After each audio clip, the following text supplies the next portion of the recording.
Back again on the rat rod. I finally found some inspiration on my front suspension and got it kind of set up here. I'm going to go over with what I've done so far. We'll see what happens next. Alright guys, so I'm afraid the front's going to have to be a little bit more simple than the rear. Trying to do this radius arm type setup, trying to keep it true to scale with rat rods. So what I've got here is the Tamiya semi-truck front axle, which has absolutely no other options to mount than leaf springs. It's just got these little blocks and there's nothing to it. There's no holes all the way through it. There is on the back side of that block a threaded hole. So what I've done is screwed in an RC four-wheel drive 4-link rod, and then back here I've got an RC four-wheel drive metal rod end. It has a little bit better joint on it. Then I've used, this is an RC four-wheel drive shackle hanger for their bruiser ruptor. It's a little bit closer together. The actual bruiser mounts are a little bit further apart. Got one here and then one a little bit further back. And on the inside, since these are a C-channel frame, I used some of the little plastic bushings that are part of the actual bruiser kit, because all the bruiser mounts mount from both sides of the frame and there's nothing on the back side, so there's little white plastic pieces. You can find sets of those on eBay for the repop bruisers. I've got a bunch of old ones laying around, and I still had a bag of new ones that I've never used, so I cracked into that and found the ones that are right size for that bracket, and I've used scale hardware to put it through. It worked out. I'm not sure, I think it's 65.5mm rod, and there's an existing hole here where the rear shackle mounted on the bruiser. It was a little bit large, but with that plastic piece inside of the rail, it holds it together. Plus this is not flat, it is beveled, and it's made to fit against the rail. So once you tighten everything down, it holds nice and tight where it's supposed to. But using that existing hole, I was able to just mark the hole on both sides, get them perfectly square, both sides of the rail, without having to take the rails apart and try to drill them. So I just drilled one hole on each side, mounted that up. So it is only hinged, it will not flex. So what I'm saying is there's no side to side movement like that. It is strictly up and down. And I think that's going to be okay with the rear being able to move and articulate some. I think the front doesn't need that, and it's going to help keep the front end planted on the ground. It does bring up some interesting concepts with the front suspension, because honestly you don't need two shocks since it can only go up and down. You could put a link in the middle and put one shock. So I've not yet decided what I'm going to do about the shocks yet. Still brainstorming, but I'm still not 100% convinced I like this. I like the way it looks, I like how simple it is. But I was hoping to do something a bit more complex to complement the rear suspension that I came up with. So let me show you another angle of it. Here's a little bit different shot. You can kind of see, if I pick up on it, it is just hinged like so. And I've made a steering rod in there. I don't have any tires bolted on. They're all just sitting on there for looks right now. But that's about the ride height I'm looking at. So that would give me about the same as the back, give me maybe ½ an inch of travel up and down. Now I've got this idea in my head that this is going to be more of an off-road buggy than anything. So I don't know how this front end's going to perform on off-road conditions. There's a lot of unknowns with this. If you've been following along, you know I'm just kind of making it up as I go. I'm trying to use stuff that I have, trying not to spend a whole lot of money. Yeah, I'm not sure what I'm going to do next. I just kind of wanted to catch y'all up every time I make some progress. I know everybody's been asking for some updates on it.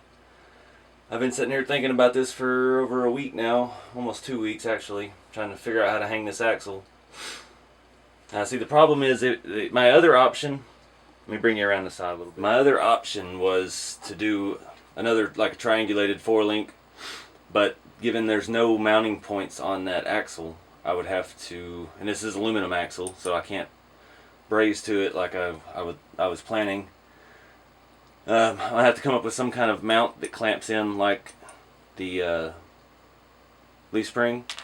And I've got some broken U-bolts here, but that being the size that it is, I can't just do something like that. I've seen some applications like that in the real world, but due to the size of this, it's just not feasible because I don't have U-bolts that are strong enough and small enough, for one, to actually make it work.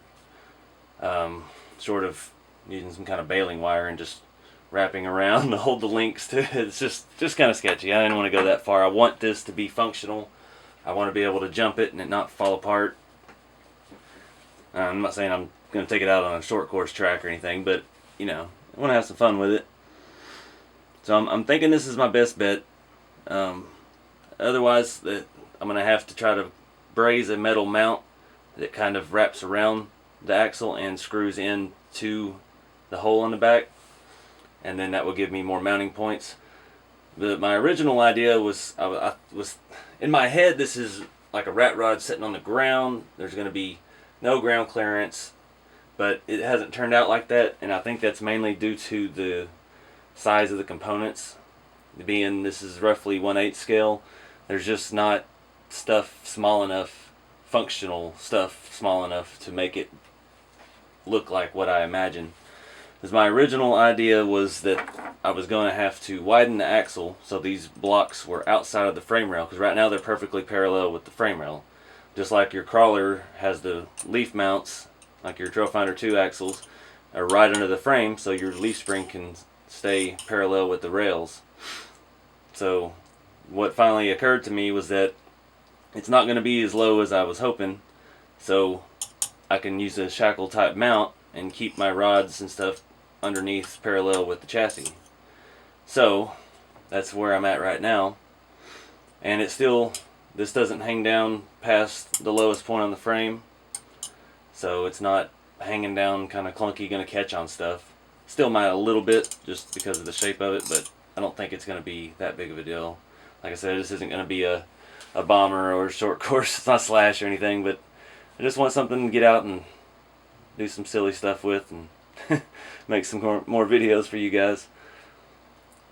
So yeah, I think this is where I'm going to wrap this one up. I just, short update, kind of fill you in. Oh, I did want to show you one more thing. I don't think I have to move the camera. So I've measured my wheelbase and where my body is, and my grill sits right there, right with the tabs from the frame on the front of it, and it gives me just enough. I've got about 3mm clearance for my steering shaft behind the grill, so I think that's gonna work out nicely. Yeah, a little bit. And I'm gonna have those nice frame horns hanging out in the front, somewhere to mount lights to, headlight assemblies. So I'm pretty excited about that. Let me throw this tire kind of back on here and get the body mocked up so we can get an idea of the wheelbase. Alright guys, there's the look of it. I like how the, my pointer, I like how the rods, bring you around here, are hidden up under the edge of the body, so they just kind of appear there. I'm still debating on to put the hood sides on. We'll get to that point later once we actually get it running. We'll get the motor in there and see what our options are as far as the scale motor goes. I don't think the plastic model kit motor is going to A, fit with the electric motor, and B, I don't think it's going to hold up to driving, to actual function. So I think that's going to be out of the question. The hood sides are going to require a lot of shaving, if I can find you the right one there, because they hang down here level with the bottom of the body, but in the front the frame rail has to stick out. So I don't know. I got to make a scale decision at that point as far as, is it okay to show the electric motor If my front suspension shock setup comes out cool enough and you can see it in there, I may leave it open. I am going to put a firewall in, and it's, you know, if we're going to do a full interior and stuff, we're still pretty far away from that. But liking the way it's looking. Let me do something else here real quick. And I just want to throw those a little bit bigger tires on the back. I'm not really feeling that. I think it's going to look best with the same size tire all around. The Landies I think look the best. Not sure if 1.5s or maybe I should try to find some 1.9s. Still a lot of things could change. I'm still working out some issues with my wheel wideners as well. I bought those Boom Racing wheel widener set, and they seem to really only be compatible with the wheels that I have, the Boom Racing Kraken or whatever the crate wheels Kraken. These here, these gold ones, they're actually made to put the widener in and screw in from the wheel to hold the widener in place. Then you just put your other bolt down through that threads over your shaft. So that's giving me a little bit of trouble because none of the RC four-wheel drive wheels seem like they're going to be compatible. The center openings in the center of the wheel are not wide enough to put the other nut through. That's the shaft nut that goes over your actual hub. So I haven't made a decision on the wheels and tires yet, so I'm not going to start drilling out the centers of my high dollar RC four-wheel drive stuff until I've for certain what I'm going to use. But and also on the RC four-wheel drive wheels, like the one here in the front, those wheel wideners will not allow me to use any kind of scale hub, so I'll have to take that into consideration as well. But yep, I think that's where I'm going to end it. I appreciate you guys being patient. I'm working on this stuff as much as I can. Try to get the K10 done, get the rat rod done. I've got another build lined up. It's going to be a little bit different than anything that I've done before, and it's going to be a good surprise. So appreciate y'all watching, and be sure to follow along on Instagram for sneak peeks of what's to come. We'll see you in the next video.